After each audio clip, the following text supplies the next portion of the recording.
having, if the, like I said, in a high percentage of our break-in enters, they tend to be pretty much all detached garages.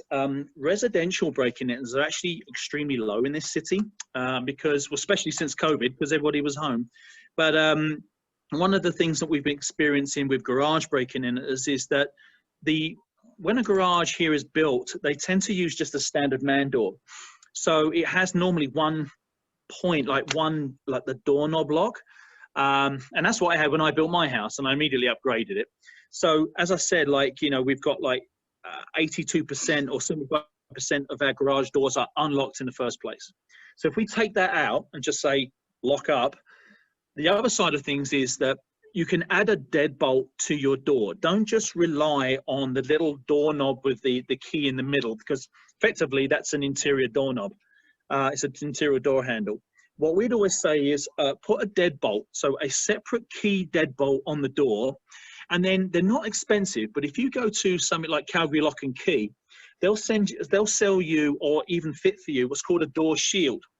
And it basically is a strip of steel that runs from the top of the door to the bottom of the door, and it stops people. It's got like an overlap, so I don't know if you can see my fingers, but basically what it does, when you shut the door, it overlaps, almost like if you're, you know, trying to grab your fingers like this, and it stops any crowbar or tool from getting in there. For I think they're about $150 for a door, maybe less, depending on the size of your door, what you want to put on there. But we find that when I do crime prevention through environmental design assessments on condominium buildings, that's the #1 thing that we tell them to put on their outside door, whether it's outside opening or inside opening, and they're practically impossible to get into unless they ram the door. And that would create noise and aggravation, and they don't want that. They want to be able to get in quick, toot sweet. And so what they tend to do is they will try and defeat the original lock that's on there, which is, again, what I said, an interior door lock. If you put a deadbolt, that's 2 locks they have to get through. And if you put the shield on the door, they can't get in at all. One of the other things I tell you to do as well, if you go on vacation, is isolate your overhead door. So if you park your vehicle outside and they do get a car prowling, they can't get in if they even use the fob, because the power's cut off. So there'll be a switch inside your garage where you can flick it, and that will actually isolate the motor on your door. So when you go away, they can't operate it. And if the man door's closed with a shield on, they're not getting in. Also, the biggest thing, which we'll always say, and this is easy because it costs nothing, whether we're dealing with a underground parkade door for a condominium building or a detached garage for a house, when you pull away, don't pull away until the door is shut.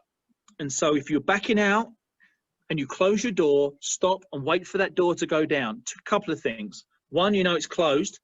2, no one's going to slip in there behind you once you've driven off down the road. And we do get that. So make sure that door is closed before you drive away. If you live in one of the condominium buildings anywhere in Garrison Woods, like the Garrison, I did an awful lot of work on them. Excuse me. Their overhead door was open for 45 seconds. We recommend 7. So if you have a garage door, don't pull away until it's closed. Other than that, you should be good.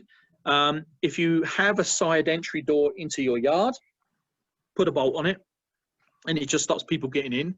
One thing we have seen is that we have overconfident bottle pickers. 9 times out of 10, our bottle pickers in the community are good people. They're just trying to make some money. But we do have guys that sometimes go in, they take the bottles, and then they try the door, and the door is open, and in they get.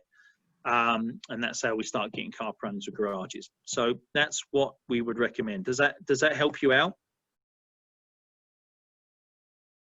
Suggest is make sure you keep your exterior lights on at night. Just make sure they're on, and so it shows that someone's home. One of the other things I'd say is get a lamp inside your home and put it on a timer, so that it's downstairs and won't affect you while you're sleeping upstairs, but it makes it look like there's someone home. And that way, when you aren't home in the evening in the darker hours, the light comes on, and that way it just shows that people, you know, it makes people think that they're home for sure. The doorbell camera systems are very good. I have Vivint on my house. I don't live in the city. I live just outside of it. And I have to say the Vivint system's been very good for me. Ring is very good. They are all very good. Their quality of doorbell camera is very good. The doorbell cameras, and I'll tell you why I like doorbell cameras, is especially with what they call these porch pirates that have been going around, because everyone's ordering everything off of Amazon because of COVID. We tend to get an awful lot of success with those, because they are incredibly clear and they're motion activated, and they work very well in low light and, in fact, completely dark conditions. So doorbell cameras for me are awesome. I love them. So doorbell cameras for sure. If you're going to landscape your yard, I do like a good prickly bush. And what I like about that is you put something really, things like holly and stuff like that, put that on the inside of your fences. We have had some quite comical stories over the years of offenders jumping fences and screaming in the middle of the night because they've landed on something that's not very accommodating to them. So I would always say that, if you have those backyard lights, the solar ones, they're very good, but also put something in that's a little bit non-accommodating if someone sat on it. So put those on the inside. So landscaping can play a really big part in keeping you safe as well. Also, as your neighbours start to move in around you, get to know them and have a good line of communication. And if you have some neighbours around you and you already know each other, get their cell phone numbers, excuse me, and have a little text group going. So if something happens at your place and if they are across the street and 5 up, let everybody know. And that because communication is king. And that way it will also harness a good community spirit, and you'll get to know your neighbours. But it also keeps that line of communication going as well. That's what I would suggest you do. Yeah, so the easy way to deal with that is don't confront them. In my 25 years of policing, I've dealt with some very sad cases where innocent members of the public trying to do the best they can and ended up getting themselves killed or seriously hurt. What I would suggest you do is this: if you see it happening, go into your home, shut your door, lock your door, and call us. And what we really educate people on is being the best witness for us as you possibly can. I would rather take a long and lengthy witness statement from you and get as much information from you and your cameras on your home and everything else in a safe environment than having to do it with you in a hospital bed. So so what I would suggest is be the best witness you can and answer the questions that the dispatcher, who's the person on the phone that's asking you. What are they wearing? How many are there? Do you see weapons? What car are they in? Do you see a license plate? That is all very important information, because if it's at night, our Hawk helicopter deals with over 3,500 calls a year. That Hawk helicopter can launch, or if it's not already in the area, from the airport to be in your area within about 3 minutes. So the chances are we will pick up on that vehicle extremely quickly, and we'll do our intervention tactics to stop it. But we would rather you not confront them. If you want, make as much noise as you want. If you feel it makes you safer and gets them out of the area, that's fine. But the number one priority is that we protect human life, and we need to make sure that you are safe. So if you see that again, remove yourself from the situation, get in your home, make the phone call, and then answer the questions from the dispatcher, and we will deal with the call. Okay. You can call us anytime, Melissa. If you see a vehicle that's sitting there, what we call flashed up, lights on, people sitting in it, you think they're up to no good, please give us a call. We, as much as the media tries to portray us as these people that will do what we can to get people into custody, we don't. A lot of the time we get all phone calls the cul-de-sac in Discovery Ridge is a classic one. We get a lot of calls there to vehicles backed in and what have you. Normally it's just kids in cars, but that doesn't mean that it's wrong to call the police, because we'd like to know if they are doing something wrong or not. Also, we don't police to crime levels. We also police to the perception of crime. So if you feel unsafe, Melissa, and you think something's going on, you give us a call, and the dispatcher will answer you a whole bunch of questions, and that will grade the call from 1 to 3. 1 is an emergency call. We'll get there within 7 minutes. 2, we have to be there. 2 is around about, we have to be there in 25 minutes. And if it's a 3 call, we'll get there whenever we can. And they'll ask you questions like, can you actually see something happen in the car? Does it look like someone's in distress? Can you see a weapon or anything else? And if it comes to a point where, well, the vehicle's been there for 45 minutes and they're in the car, it may be something as simple as just kids making out. But it also might be something where we had one recently where a lady called us. We got to the car and we found a quite seriously injured female who had been driven from Canmore after being seriously assaulted in Canmore. And she had negotiated her boyfriend driver to the side of the road. And she was doing a great job of trying to de-escalate it to get out of the car. We turn up and we safely got her in. And we got her and we got him into custody. So in my world, reality is stranger than fiction. What can be the smallest thing can balloon into something very large. So I will always tell you, if you feel unsafe, you feel something's wrong, it generally is wrong. So give us a call. We'll never, ever tell someone never to call the police. Well, that's what we're there for. We'll always come and help you out, Melissa. So you call us whenever you feel we need to. Don't feel you're being a nuisance. We have ways of grading calls. If it's an incredibly busy night, like we've had a stabbing or something like that, it may take us a little while to get there, but we'll also give you a safety plan on the phone. Don't go and approach them. Stay in your car, in your house. Keep an eye on them. Give us a call back if it escalates. We've got units on the way, but they're a little bit while away, those sort of things. So we always accept calls from you. An idea on some of the traffic stuff we're doing in the area there.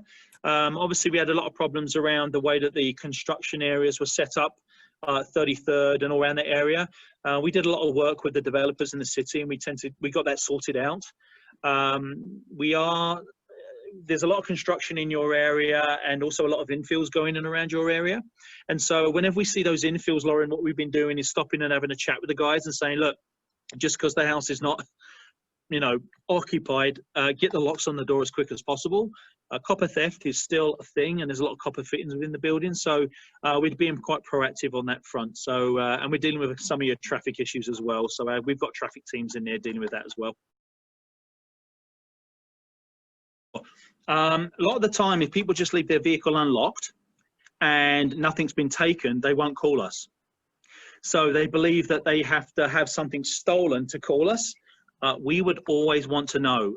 We know that crime is a little bit underreported for sure. We don't know how much it's underreported. I'm assessed around about 20–30% of our crime is unreported, especially with car prowling. So if things are being stolen, we will get the call. If the door has just been left unlocked and they've opened the door, looked inside, opened the glove box and walked away, they don't tend to call us because, one, they don't think it's actually a crime because nothing's been stolen, or they feel that they don't want to bother us, and there's then that little bit of an embarrassment factor as well. But to be honest with you, that is true. I would suggest that if we're at 18 car prowlings, we probably should be around about 25 plus. Yeah, that's true, Bruce. Yeah, absolutely. So we always educate people. If you think you need the police, give us a call. If someone's tried to get in your vehicle, whether you left it unlocked or not, we need to know, because there's a couple of reasons. Number one, we need to know crimes can happen. And number two, we do our crime pattern analysis from that. We can actually track offenders across the city and through communities based on their modus operandi. So if we have guys that, will throw a stone through a window, we have guys that throw spark plugs through windows, we have guys that use hammers, we have guys that they go for the same type of vehicle.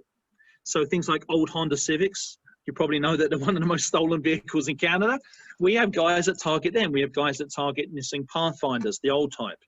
But that's, even if, excuse me, if you think that, oh, I should have locked my car and I didn't do it, damn, someone's got in, we want to know, because that's super important information to us. And if we dust that car for prints, we may get our offender, and we get very successful at that. Some guys wear gloves, that's fine.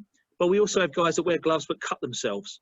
So we've had DNA hits off of blood. So we are very successful from that point of view, and we are successful from the point of view of arrests. But we need to know that information. So I think a lot of people think in the community the police know everything. We don't. We need your help, you guys, because you are the people that live in the community and see things. But also with next door, stuff gets also duplicated as well. Which we also see as well.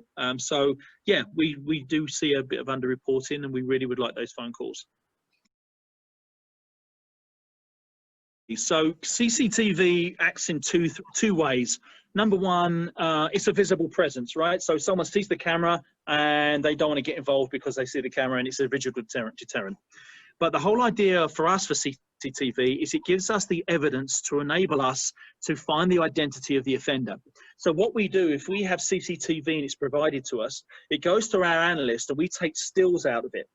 Those stills are then put onto what's called NTIs, need to IDs, and then they are pushed out through email and through the parade clip to all the members in the district and into the sister districts as well. And what we tend to do is, like I had one the other week where we had a guy down in Bankview do a B&E. We have a side profile photograph of him on a doorbell camera. We put it out through District 2. I get a phone call from a patrol team member saying, I stopped that guy panhandling, or he was, anyway, he was doing something outside the 7-Eleven. We got called to him for a disturbance. They identified him on lawful grounds there.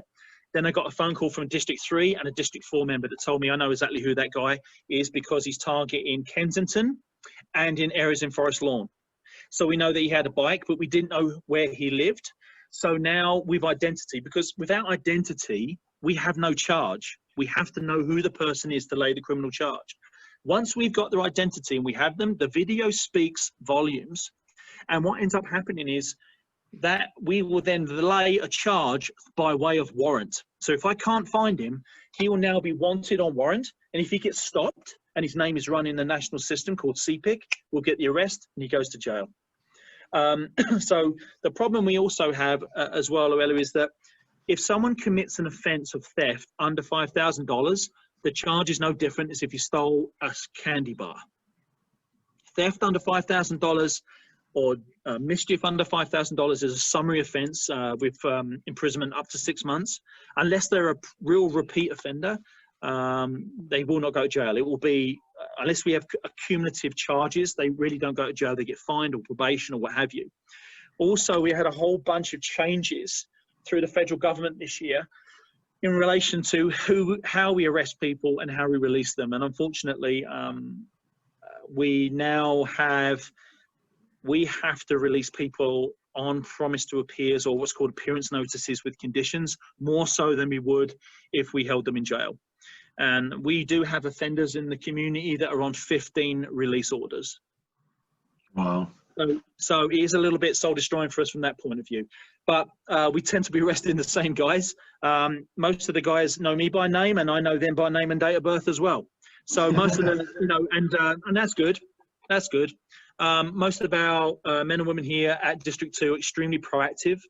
Police officers are very proactive. When we're not dealing with emergency calls, we are dealing with proactive patrols and trying to find those offenders and catching them.